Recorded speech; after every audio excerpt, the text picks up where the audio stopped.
रुको रुको, कौन हो तुम लोग और किधर मुंह उठा के चले आ रहे हो? बेटा हम तबलीगी जमात वाले हैं और दीन के सिलसिले में आपकी मस्जिद में हम आए हैं। तबलीगी जमात वाले हैं तो अपने फिरके की मस्जिद में जाएं। यहाँ पर तबलीगियों का आना मना है। बेटा अल्लाह के घर में तो सब मुसलमान बराबर हैं, फिर आप हमें क्यों आने से रोक रहे हैं? जाए जाए कोई और ठिकाना ढूंढे, हमारे पास इन फजूलियात के लिए वक्त नहीं है। बेटा हम बहुत दूर से आए हैं, कम से कम हमें नमाज तो अदा करने दें। नमाज मैं आपको एक शर्त पे पढ़ने दूंगा, ये सारा सामान आप बाहर रख के आएंगे।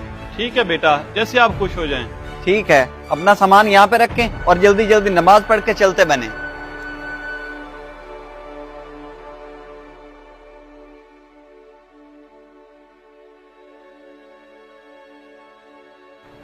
अल्लाहु अकबर।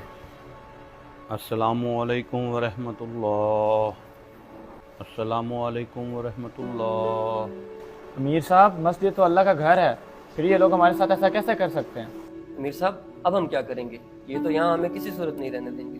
बेटा हम अल्लाह के रास्ते पर उसके रसूल के दीन की तबलीग के लिए निकले हुए हैं, लिहाजा अल्लाह हमारे लिए जरूर कोई ना कोई रास्ता निकाल देगा। अमीर साहब गजब हो गया, ना ही वो लड़का बाहर है और ना ही हमारा सामान। या मेरे अल्लाह रहम फरमा।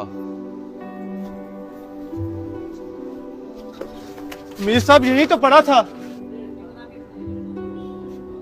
आपने हर तरफ अच्छी तरह से देख लिया है ना? जी अमीर साहब, हमारा सामान कहीं से भी नहीं मिल रहा। अमीर साहब अब हम क्या करेंगे, हमारे तो सारे पैसे ही उसमें थे। या अल्लाह, तेरे रास्ते में हमें कितनी तकलीफें उठानी पड़ रही हैं। अमीर साहब घबराने की जरूरत नहीं है, आपका सारा सामान हमारे पास महफूज है। आप कौन है और हमारा सारा सामान आपके पास क्या कर रहा है? अमीर साहब मैं इस इलाके का चौधरी हूँ और बात कुछ इस तरह की है।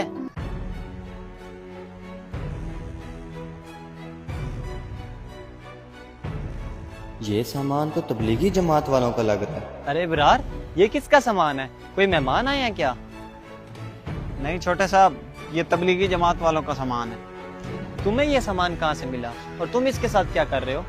इन लोगों ने हमारी मस्जिद में आके बड़ी गलती की है, इनको ऐसा सबक सिखाना है कि आइंदा इधर आने की हिम्मत नहीं करेंगे। अरे खुदा का खौफ करो, कैसी बातें कर रहे हो? इन लोगों ने भला तुम्हारा क्या बिगाड़ा है? लेकिन छोटे साहब, मैंने तो ये सब चौधरी साहब के कहने पर किया। चलो मेरे साथ, मैं भी देखता हूँ कि चौधरी साहब से क्या बात हुई है तुम्हारी।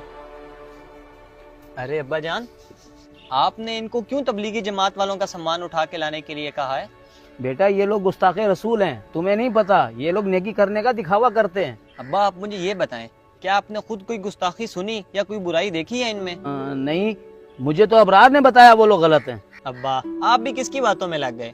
मैंने खुद इनके साथ वक्त गुजारा है जब मैं हॉस्टल में था। इस वक्त पूरी दुनिया में सबसे बेहतरीन और पुरअमन तरीके से काम करने वाली तबलीगी जमात ही है। ना ही ये लोग फिरके की बात करते हैं और ना ही कोई नफरत का दर्स देते हैं, बल्कि ये लोग तो मोहब्बत और प्यार से लोगों को जोड़ते हैं और उनको अल्लाह और उसके रसूल के दीन की तबलीग करते हैं। हम किसी के सही या गलत होने का फतवा कैसे दे सकते हैं जब तक हमने अपने कानों से सुना और आंखों से देखा ना हो? मेरा तो मशवरा है कि आप भी इनके साथ वक्त गुजार कर देखें, यकीन करें बहुत सुकून मिलेगा। बात तो तुमने ठीक की है बेटा, मेरी अक्ल पे तो पर्दा पड़ गया था। चलो चल के उनका सामान वापस कराते हैं।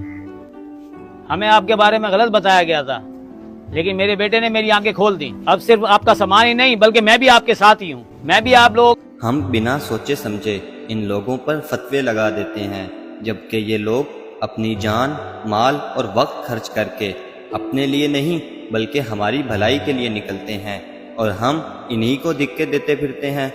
हमें चाहिए कि फिरका वारियत को छोड़कर मुसलमान बने और अपने हिस्से की खिदमत करें।